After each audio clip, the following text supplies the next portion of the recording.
Dr. Heiser, in your book, you argue that this Deuteronomy 32 worldview throws light on this famous text from the very first chapter of the Bible. Let us make humankind in our image, according to our likeness. Many ancient Catholic readers have thought that here in Genesis 1, God, that is, the Father, must have been talking to the Logos, to the pre-human Jesus, just before creating, when he says, "Let us make." And later Trinitarian readers have taken these plural pronouns to be hints of the Trinity, but you don't agree with either reading. Why? That's correct, I don't. I would say if no other divine plurality passages existed in the Hebrew Bible, especially something like Psalm 82, if you wiped those right off the table, that they weren't in the Hebrew Bible, then I would say, well, maybe that works. Maybe one of those two options will work. But because of what we see in divine plurality passages elsewhere, you can't, make these assumptions. There's no way exegetically to limit what happens there to two or three entities. And because we have this wider world of divine plurality, it makes a lot more sense to take this as God speaking to the heavenly host, again, undefined numerically, because we don't have any numerical indicators there. And he's announcing his intention to a group. Let us make, humankind in our image. Well, we get these plurals, and then when the creating actually happens, the plurals sort of revert back to singulars. Then it's God creating humankind in his image. I think the most natural reading of that, especially since Genesis 1, and of course Genesis 2 and 3 and on through really Genesis 11, is really tracking on other ancient Near Eastern texts for polemic purposes. And scholars, again, this is not anything new with me, scholars have known this for centuries, that really from Genesis 1 through 11, almost everything in there that is relating especially to the first three chapters, Genesis 6, the flood, and then on into Babel, almost everything in there is taking a swipe, taking a shot at the spiritual worldview of polytheistic cultures of which Israel was familiar and which Israel is rival to, or are rival to, the Israelite faith, the elevation of Yahweh, the God of Israel. And this is a classic case because we do have, in other ancient Near Eastern texts, almost word for word in some instances in Genesis 1 and 2, even down to syntactical constructions. This scene here takes a shot at the Babylonian creation story of humanity. In that case, it's a God speaking again to a group. And there are similarities, and that literature is older. So when the Hebrew Bible is composed here, this is an intelligent decision to mimic something in some other religion and then give it a poke in the eye by virtue of asserting your own theological position.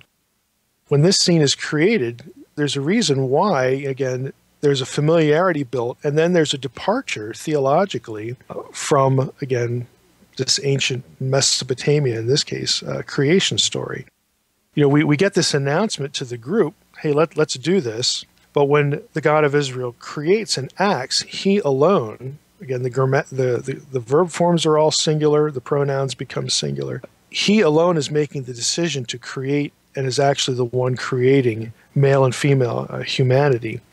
And he's announcing that, and there's some relationship that group has to what's happening, but they are not co-creators there. So the singular language, again, you could actually use against, the sort of co-creating language that you would need with a logos figure. Well, the logos figure is not even in view here. Again, this is polemic language to distance what's happening from other, again, accounts, other religions, other beliefs in the ancient Near East that the writer of Genesis, again, has taken a shot at.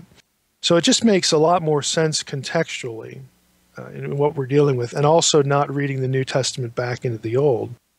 It makes sense contextually just to sort of read it for what it is. God announces to a group, this is what we're going to do, and then he does it. He acts on his own behalf, his own creative power, and the result is humanity.